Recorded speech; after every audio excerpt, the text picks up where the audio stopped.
Du Père, du Fils et du Saint-Esprit, ainsi soit-il.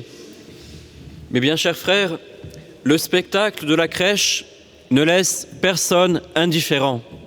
Il y a quelque chose dans la crèche qui fait que même les gens qui ne pratiquent plus aujourd'hui gardent souvent la coutume de faire une crèche, s'arrêtent devant une crèche, et ceux qui pratiquent au contraire, nous voyons qu'il y a toujours cet amour de la crèche, de faire une belle crèche chez soi, soignée. Pourquoi ? Pour plusieurs raisons, il y a dans le spectacle de la crèche quelque chose qui est beau, tout y est ordonné à Dieu. Nous voyons une société, Saint Joseph, la très sainte Vierge Marie, les bergers, toute cette société est orientée vers Dieu et l'ordre étant source de paix, la paix rayonne et est communicative. Mais surtout, ce qu'il y a dans cette crèche, c'est un enfant qui est Dieu, le seul enfant qu'on peut dire au sens strict, adorable, c'est l'enfant Jésus. En lui, nous dit saint Paul, et habite toute la plénitude de la divinité corporellement. Il y a en lui toute la grâce, la plénitude de grâce, il y a toutes les vertus humaines à leur sommet. Et donc, l'enfant Jésus est la source de tout le bien qui peut se faire.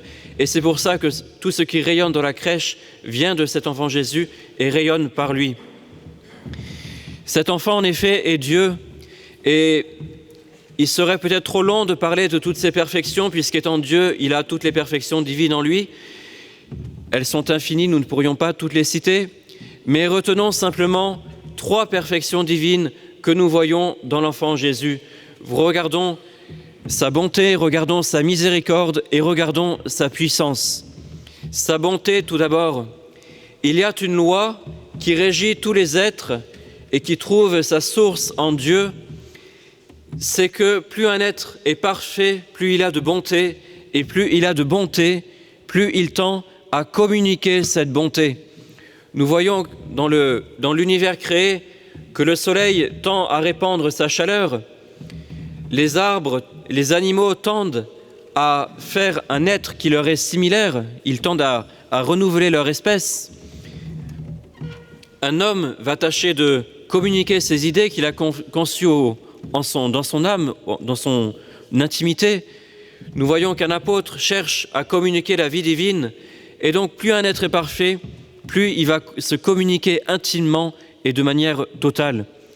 Si bien que lorsque nous voyons Dieu qui a voulu se communiquer aux hommes, eh bien nous voyons la communication la plus parfaite qui puisse être.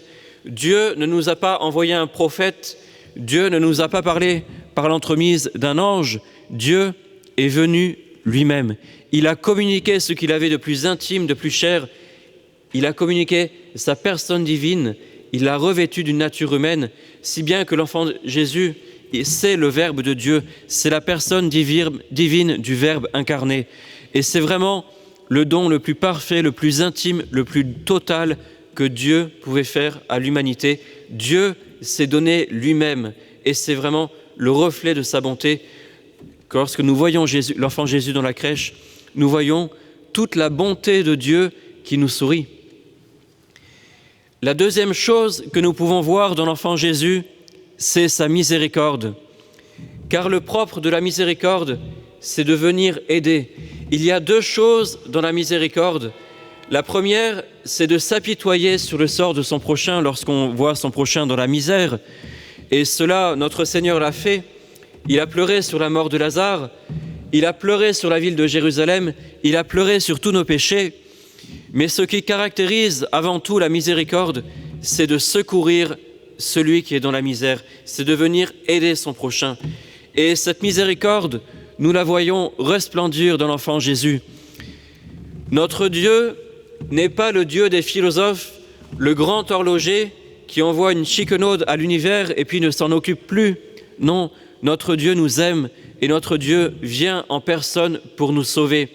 Il sait que la manière la plus parfaite de nous attendrir, c'est de venir sous la forme d'un petit enfant. Saint Grégoire nous dit « Qui a peur d'un petit enfant ? Personne. Nous pouvons nous approcher sans crainte de Dieu. Il est là, c'est un enfant qui nous sourit. » La troisième perfection divine que nous pouvons voir en notre Seigneur, c'est sa puissance. Cet enfant qui est dans la crèche, c'est un géant. Le psaume 18 nous le dit, « Exultavit ut gigas ad currendam viam » Il a bondi comme un géant pour accomplir sa course. Rien n'y fera, rien ne l'arrêtera. Il s'est incarné, il a décidé de toute éternité de nous sauver et rien ne l'arrêtera dans sa course pour nous sauver jusqu'à la mort sur la croix. Cet enfant, il semble frêle, il semble inoffensif, il est inoffensif, mais il est tout-puissant et il accomplira notre rédemption, il l'a décidé. Et c'est là un grand réconfort. Il est une vérité de foi que tout le mal qui arrive sur terre est permis par Dieu pour un plus grand bien. Nous le savons, et nous savons que tout le mal que nous pouvons voir, que nous pouvons constater chaque jour, est ordonné à un bien qui est supérieur.